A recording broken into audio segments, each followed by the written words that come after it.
Yo, what's up? It's Llama here with the No Drama Llama podcast. This is episode 10, Women's History Part 2. And, so let's just talk.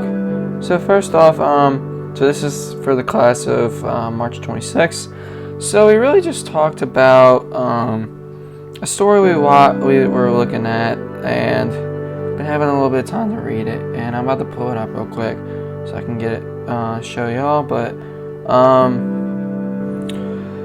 basically, it was like the Greek stuff, the Greek goddess stuff, and everything. And so, it's Eumenides.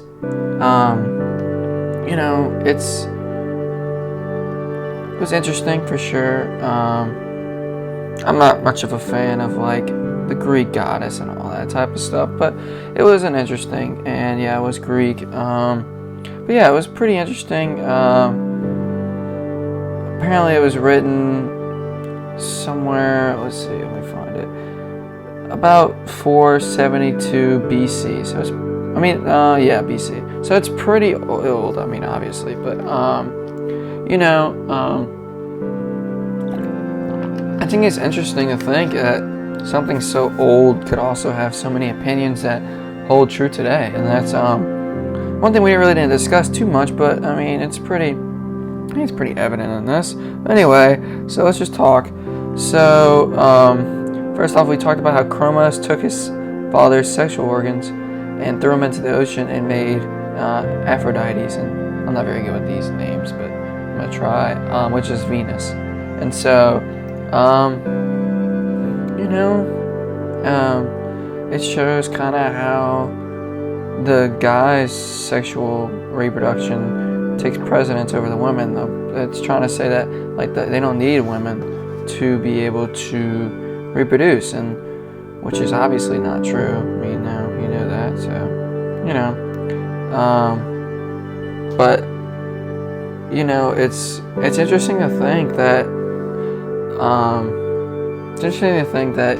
they could think that back then in the old Greek age and everything, and that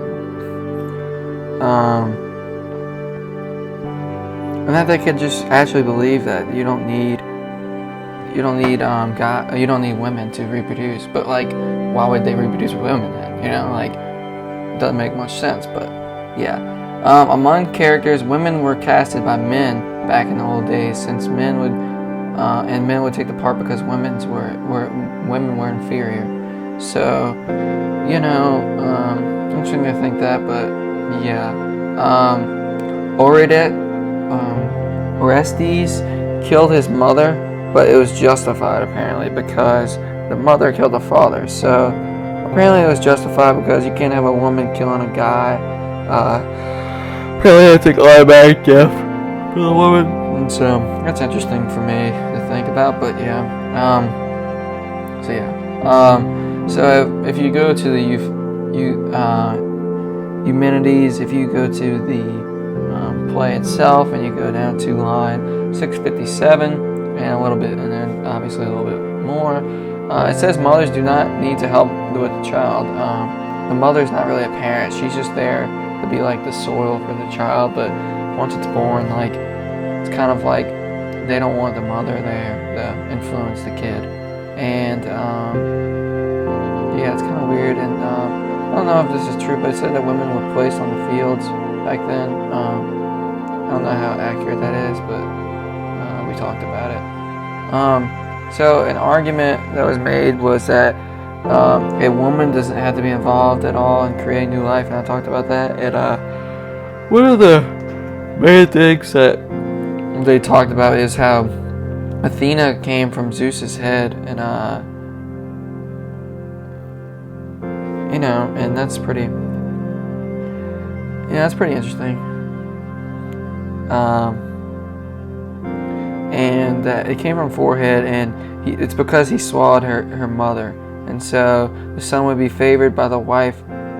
So he swallowed her mother, because he didn't want to be teamed up by the mother and the son, because that's one thing that happened back then a lot, is that the mother and son would team up and take the father's kingdom, and he didn't want that to happen, so he just ate the mother. and kind of interesting how that happened. How apparently he can reproduce, but I don't know. It's interesting to think that they thought it would actually that would actually work, and I don't know. It's interesting, but anyways, men who tried to kill Gorgid were turned to stone. So the Gorgid was represented a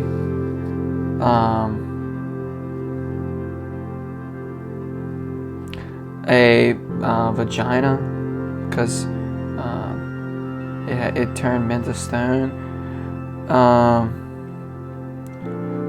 because they were seen, like, the vagina was not seen as like an ideal thing. It was just kind of there so that you can reproduce, but even they didn't believe that. So it was kind of interesting. I don't know. I don't know what they thought about it, but it was interesting. And I don't know.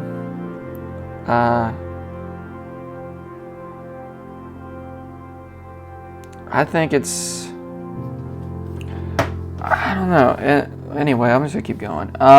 Original God was stabbed in the womb. So this is the woman God. She was stabbed in the womb, and men who stabbed her became the creator by using her body.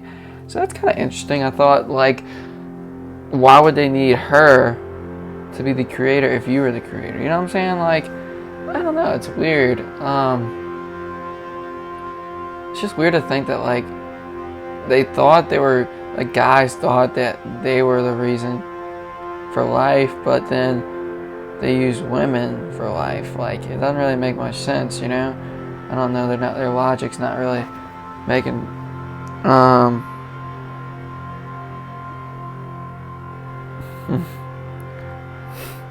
their logic's not really making sense for it.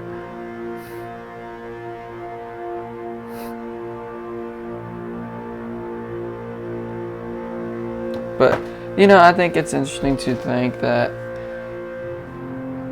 guys, I don't know why. I don't know how I don't know why guys think that they just control women. It doesn't really make sense to me, but I'm just gonna keep going.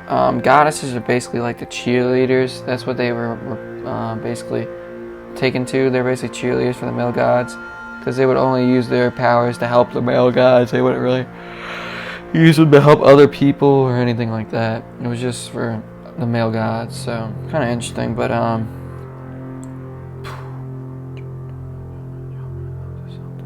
anyway, so we talked about how the Amazons, they're kind of like they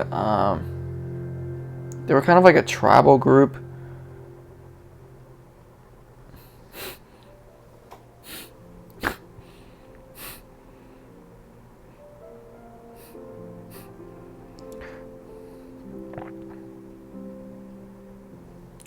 But yeah, so we talked about the Amazons and how they were tribal women, and we talked about how they were the worst enemy of Athens, but like they always talk about how women are so weak and everything, so how could they be the strongest enemy? You know what I'm saying?